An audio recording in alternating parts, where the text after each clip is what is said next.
non-white people have been taught to be embarrassed about not knowing something.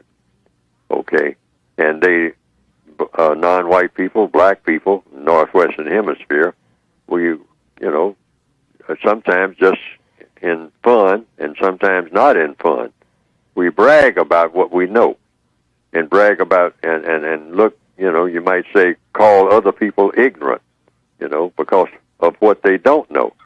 Well, everybody is ignorant about many things.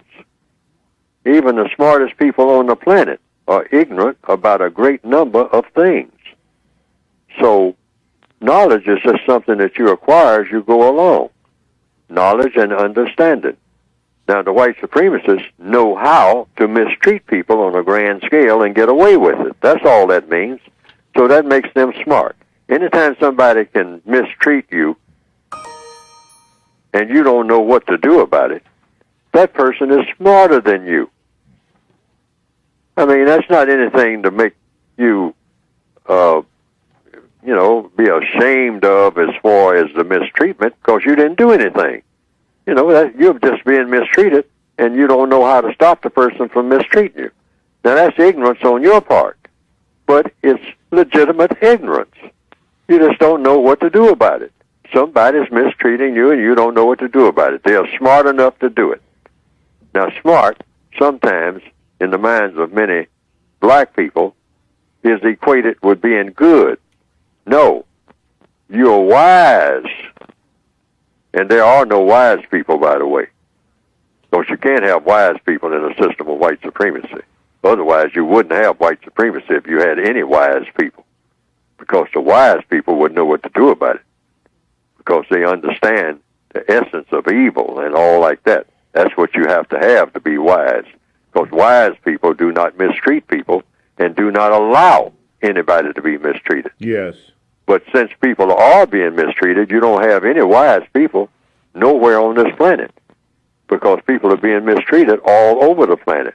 But you do have smart people. Now, what does smart mean? It just means you know how to do something, and anybody who doesn't want you to do it doesn't know how to stop you. Now, you can be smart that way. You can be smart in a constructive way, or you can be smart in a non-constructive way.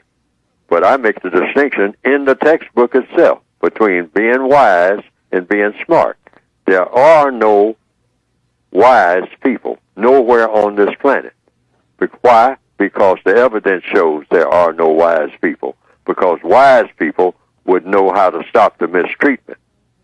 So you don't have anybody who's qualified to be wise. Okay? But you do have a lot of smart people. If you're smart enough to find the bus stop, then you're smart enough to find the bus stop. But if you want to catch the bus, and there's someone who doesn't want you to catch the bus, and they're smart enough to keep you from catching the bus, it means you have been outsmarted when it comes to catching the bus.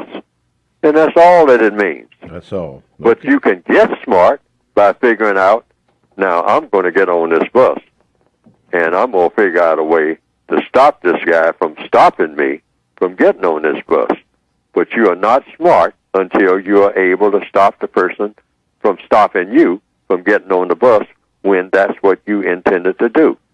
So smart just means you're able to do what you want to do, and anybody who wants to stop you hasn't figured out how to stop you. All right. And the white supremacists, by that definition, have turned out to be the smartest people in the world. There's a lot of people who would like to say white supremacy shouldn't exist, but nobody has proven themselves to be smart enough to bring it into non-existence, and that's the truth.